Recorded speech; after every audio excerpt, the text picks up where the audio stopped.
It wouldn't be a stretch to say that the trilogy match between Conor McGregor and Dustin Poirier was easily the most anticipated fight of the year, and quite frankly, one of the biggest fights in UFC history. This was also arguably McGregor's most important fight to date, as many considered this to be a make-or-break moment for the Irish superstar. Unfortunately, things did not play out how anyone expected.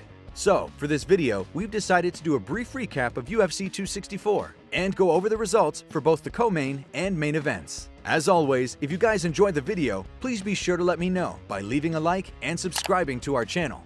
Now, without further ado, let's take a look at what happened at UFC 264. First, we'll be taking a look at the co-main event, which featured Stephen Wonderboy Thompson taking on Gilbert Burns in a high-stakes welterweight bout. Prior to the fight, Gilbert Burns was coming off a third-round knockout loss to welterweight champion Kamaru Usman. As such, he was eager to get back into the win column and move one step closer to earning another title shot. Meanwhile, Stephen Thompson had picked up 2 dominant wins against some of the division's hottest prospects and put himself right back into the title mix. While Dana White had made it clear that Colby Covington was next in line to challenge for the welterweight title, the winner of this fight would undoubtedly solidify their spot as one of the top contenders in the division. Although Wonderboy is typically good at keeping his opponents at a distance, Gilbert Burns managed to close the gap early and ultimately secure a takedown midway through the first round. Still, Stephen Thompson was able to find some success in the stand-up and even appeared to hurt Gilbert Burns on a couple of occasions. That said, Gilbert's grappling offense ultimately proved to be the difference maker in the fight, earning him a hard-fought unanimous decision victory to put himself back in the win column. Following the bout, Gilbert Burns made it clear that he wanted to face off against Jorge Masvidal next, although a matchup against Leon Edwards wouldn't be a bad option either.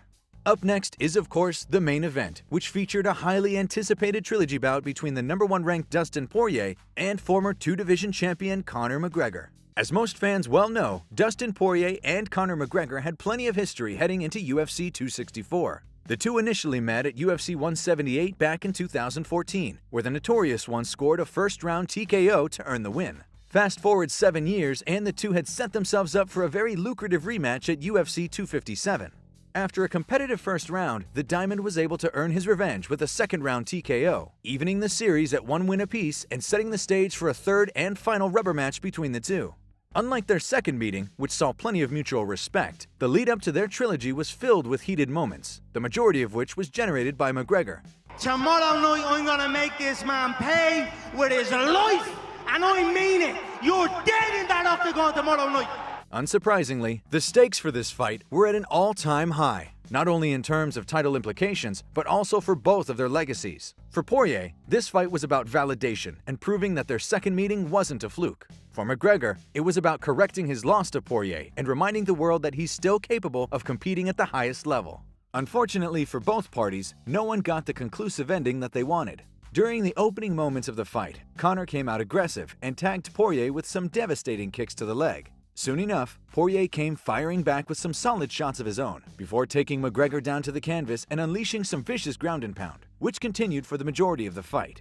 Unfortunately, as the two stood up in the closing moments of round 1, Conor appeared to break his ankle while attempting a punch, falling back against the cage and ultimately forcing the end of the fight via doctor stoppage. While it was technically a TKO win for Dustin Poirier, it was undoubtedly an unsatisfying ending to one of the biggest rivalries in MMA history. Whether the two run it back or move on to another opponent remains to be seen. That said, it's clear that McGregor will be campaigning for another fight to settle the score. Whatever the case, it's undeniable that the bad blood between them remains as strong as ever. Do you feel like the rivalry is over? Or do you feel like... No, we are going to fight again, whether it's in the octagon or on the sidewalk. You don't say the stuff he said. This is not over. If we have to take this outside with him, it's all outside. We don't give a...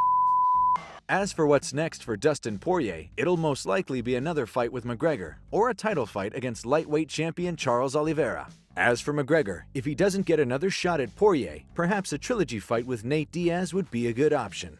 Only time will tell where we go from here. So, that concludes our recap of UFC 264. As always, if you guys enjoyed the video, please be sure to let me know by leaving a like and subscribing to our channel. Apart from that, thanks so much for watching, and we'll see you on the next one.